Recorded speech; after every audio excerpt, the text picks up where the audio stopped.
بسم اللہ الرحمن الرحیم. I am Kalpana and I am an engineer by profession. Zakir Naik in your speech mentioned that Hindu is a geographical definition. Then is it okay to call Muslim as a Hindu? Rather I would like to ask whether a Muslim would like to be called as a Hindu. بھائی نے اچھا سوال پوچھا ہے کہ ہندو ایک geographical definition ہے، تو کیا میں پسند کروں گا اپنے آپ کو ہندو بولنا؟ کیا مسلمان اپنے آپ کو ہندو بول سکتے؟ جیسے میں نے کہا ہندو کے دو ڈیفینیشن ہیں. جیوگرافیکل وائز بے شک میں ہندو ہوں کیونکہ میں بھارت دیش میں رہتا ہوں. جیوگرافیکل ہندو کے معنی وہ شخص جو ندی سندھو یا ندی انڈس کے پاس رہتا ہے اور میں اس دیش میں رہتا ہوں، اور میں گرو سے کہہ سکتا ہوں کہ میں انڈین ہوں. I am proud to be an Indian. اگر میں اس کا ترجمہ کرتا ہوں تو جیوگرافیکلی میں ہندو ہوں، لیکن ریلیجیسلی اگر آپ مجھ سے پوچھتے ہیں کیا میں ہندو ہوں، کیا میں ہندو دھرم کی کتابوں میں مانتا ہوں، ساری چیزوں پہ عمل کرتا ہوں، تو میں دھارمک طور سے ہندو نہیں ہوں. کیونکہ میں مطالعہ کر چکا ہوں، اس میں کئی چیزیں صحیح بھی، کئی غلط بھی ہے، کئی ٹکراؤ ہے، تو اس کو میں قبول نہیں کر سکتا. تو جیوگرافیکلی میں ہندو ہوں، دھارمک طور سے میں ہندو نہیں ہوں. جیوگرافیکلی میں ہندو ہوں اور ساتھ ساتھ مذہبی میں مسلم ہوں، کیونکہ میں ساری خواہشات، ساری رضا میری اللہ کے حوالے کر چکا ہوں، اسے کہتے ہیں مسلم. So I am a Muslim religiously. Geographically, I am an Indian, which you can say geographically I'm a Hindu, but not religiously. Hope that answers the question. Hello, I am Rubina Attar, and my question to you is, though there are many similarities in Islam and Hinduism, when a Muslim girl marries a Hindu boy, it is not accepted by our society. Though she might succeed in bringing him to Islamic way of living. Yet, when a Muslim boy marries a Hindu girl, converts her to Islam, but later on she never accepts Islamic etiquettes, so what should be done? Please, can you suggest steps or measures which should be there in such marriages?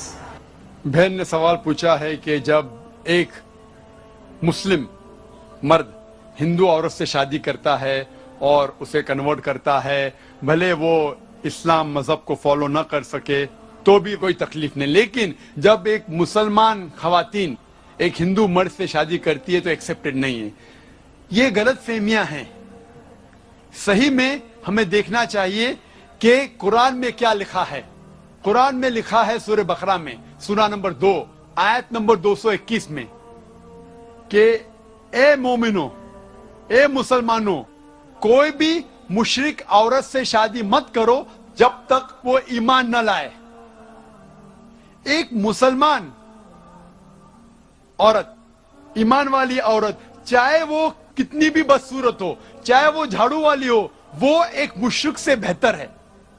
اگر آپ کو کوئی مشرک یا مومنہ سے شادی کرنا ہے تو قرآن میں لکھا ہے کہ مومنہ سے کیجئے، مسلم عورت سے کیجئے. اگر مشرک ہے تو جب تک وہ ایمان نہ لائے اس سے شادی کرنا حرام ہے.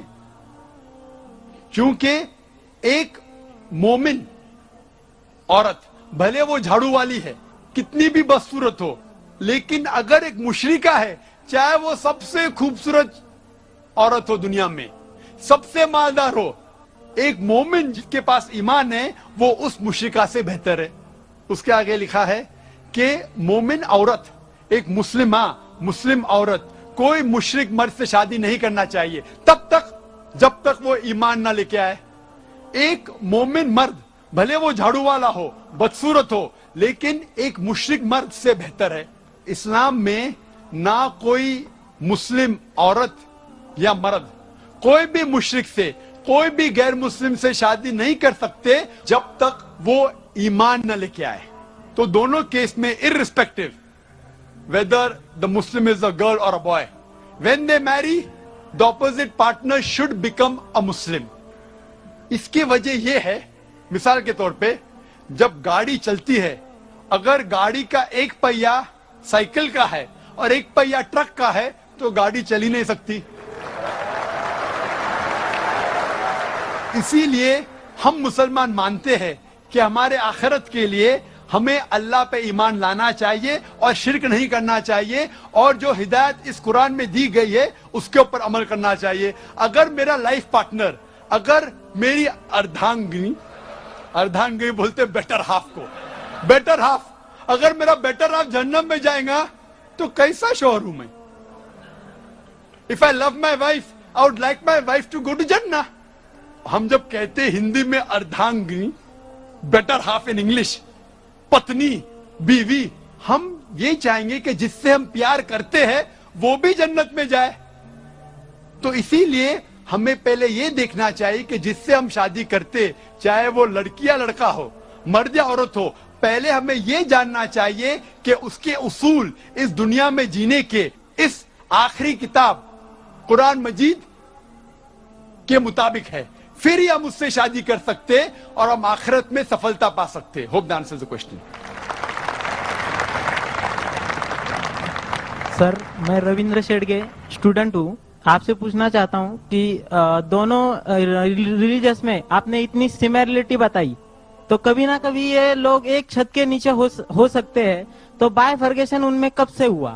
بھائی صاحب نے اچھا سوال پوچھا کہ اتنے سملیرٹیز ہے ہندو دھرم اور مذہب اسلام میں, تو یہ بائیفرکیشن کب ہوا؟ ایک چھت میں کیوں نہیں رہ سکتے تھے؟ یہ بائیفرکیشن کیا انگریز نے. میں نے تقریر کے آخر میں کہا تھا یہ انگریز اس کے ذمہ دار ہے, ان کی پالیسی تھی ڈیوائڈ اینڈ رول. نہیں تو عام طور پہ میرے بہت سے ہندو دوست ہیں, ہندو بھائی میرے دوست ہیں, کبھی مجھ سے نفرت نہیں کرتے. کئی ہندو مجھے ٹی وی پہ دیکھتے, میں ہندوازم کے بارے میں تقریر کرتا ہوں, جب مجھے دیکھتے تو میری عزت کرتے. کسٹم میں جب میں باہر دیش سے آتا ہوں, او ڈاکٹر ذاکر نائک, جو بھی کہیں گے سچ کہیں گے, سچ کے سوا کچھ نہیں کہیں گے. جیسے کہ میں کورٹ میں جا کے کتاب کے اوپر ہاتھ رکھ رہا ہوں, وہ جانتے ہیں میں مسلمان ہوں, میری ٹوپی, میری داڑھی, کوئی بھی مجھ سے یہ نہیں کہے گا کہ میں ہندو دھرم کا ماننے والا ہوں, لیکن میری عزت کرتے. کیوں؟ کیونکہ میں حق کی بات کرتا ہوں. یہ انگریز لوگ نے چنگاری ڈالی اور ہمیں بٹوایا, لیکن وہ ذمہ دار ہے, دوسرے ذمہ داری ہماری بھی ہے. اگر کوئی ہم میں جھگڑا پیدا کرنا چاہتا ہے اور ہم اس کے جال میں آ جاتے تو غلطی ہماری بھی ہے. انگریز تو چلے گئے لیکن اپنی غلط چیزیں چھوڑ گئے. اسی لیے میں کہتا ہوں پولیٹیشین سے, آپ دنگے فساد کیوں کرتے؟ لیکن میری یہ درخواست ہے کہ کم از کم آپ اپنی دھرم کی کتاب کو پڑھو. اختلاف ہے, میں یہ کہوں گا کہ ہندو دھرم اور مذہب اسلام میں اختلاف نہیں ہے تو میں سب سے بڑا جھوٹا ہوں. انٹرفیت ڈائلاگ ہوتے, سارے سرو دھرم ایک. وہ ہندو آ کے کہتا ہے کہ ہندو بھی صحیح, عیسائی بھی صحیح, اسلام بھی صحیح. عیسائی پریسٹ آ کے کہتا ہے سارے دھرم ایک ہے, ہندو بھی ایک ہے, کرسچینٹی بھی ایک ہے, اسلام بھی ایک ہے. کوئی مسلم کو پکڑتے بکرے کو اسٹیج پہ لے کے آتے, وہ مسلم بھی کہتا ہے سارے دھرم ایک ہے, ہندو بھی ایک, کرسچینٹی بھی ایک اور اسلام بھی ایک. میں کہوں گا وہ ہندو پنڈت سے کیا آپ اسلام قبول کریں گے؟ وہ کہے گا نہیں. وہ کرسچن سے کہیں گا کیا آپ ہندو بنیں گے؟ وہ کہیں گا نہیں. میں کہوں گا مسلمان سے کرسچن بنیں گے؟ وہ کہیں گا نہیں. میں یہ کہتا ہوں اختلاف تو ہے, کم از کم وہ چیز جو یکساں ہے سارے دھرموں میں, اس کے اوپر کم از کم ہم عمل کریں. میری ایک درخواست ہے, کم از کم آپ اتنا مان لو کہ دنیا میں کم از کم ایک کتاب خدا کی ہے اور 100% صحیح ہے. ہندو بولے گا مجھے اعتراض نہیں, وہ ہندو کہیں گا مجھ سے مجھے اعتراض نہیں, ویدا پوری صحیح کتاب ہے. وہ کرسچن کہیں گا مجھے اعتراض نہیں, بائبل کو ماننے میں, بائبل خدا کی کتاب ہے 100% صحیح. مسلم آ کے کہیں گا قرآن صحیح ہے. کسی کو اعتراض نہیں, میں کسی کو چوٹ نہیں پہنچا رہا ہوں. پھر میں کہتا ہوں کہ جو یہ تینوں کتابوں میں یکساں ہے, بائبل میں, وید میں, قرآن میں, کم از کم اس کے اوپر تو عمل کرو. بائبل میں بھی لکھا ہوا ہے, وید میں بھی, قرآن میں بھی خدا ایک ہے. نہ خدا کا لڑکا ہے, نہ خدا کا والد ہے, نہ جنا ہے, نہ کسی کو جنتا ہے. بت پرستی حرام ہے, بائبل میں بھی لکھا ہے, وید میں بھی لکھا ہے, قرآن میں بھی لکھا ہے. پیغمبر آنے والے, بائبل میں لکھا ہے, قرآن میں, وید میں. محمد صلی اللہ علیہ وسلم آنے والے, وہ بھی لکھا ہے. محمد صلی اللہ علیہ وسلم کے پاس عمل کرو, وہ بھی لکھا ہے. تو جو چیز اختلاف کی اس کو چھوڑ دو, کم از کم جو چیز یکساں ہے اس کے اوپر تو عمل کرو. تو میں جھوٹ موٹ کا یہ نہیں بول رہا ہوں کہ سارے دھرم ایک ہے, میں تقابل مذاہب کا طالب علم ہوں. اگر میں ایسا کہوں گا تو سب سے بڑا جھوٹ کہہ رہا ہوں. میں یہ کہتا ہوں کہ آپ کے کتاب کا مطالعہ کرو, کم از کم جو چیز یکساں ہے اس کے اوپر عمل کرو. جو ڈفرنسز ہے, اختلاف ہے, اس کو بعد میں دیکھیں گے. تعالوا الی کلمۃ سواء بیننا وبینکم, آؤ ہم اس بات کی طرف جو آپ اور ہم میں یکساں ہے. سب سے پہلی بات, اللہ نعبد الا اللہ, ہم عبادت کریں صرف اللہ کی اور کسی کی نہیں, صرف خدا کی. تو میں یہ کہہ رہا ہوں کہ یکسانیت ہے, اس کو ہم جانیں, اس کے اوپر عمل کریں. اور اگر آپ وید پڑھیں گے, وید میں لکھا ہوا ہے ایک آنے والا ہے پیغمبر, اس کا نام ہے نرشنسا, وہ قورما ہے. ایک کل کے اوتار آنے والا ہے, وہ آپ کو سیدھے راستے پہ لے کے جائیں گے. کل کے اوتار محمد صلی اللہ علیہ وسلم, اس پہ نازل ہوئی قرآن. تو میں کہہ رہا ہوں کہ وید کی کم از کم تحقیق کرو, ہندو دھرم کی کتاب کی تحقیق کرو, اور پھر ہم مل جل کے ایک چھت میں رہ سکتے اور ہمارے دیش کو آگے بڑھا سکتے. ہوپ دان سے کوشچن.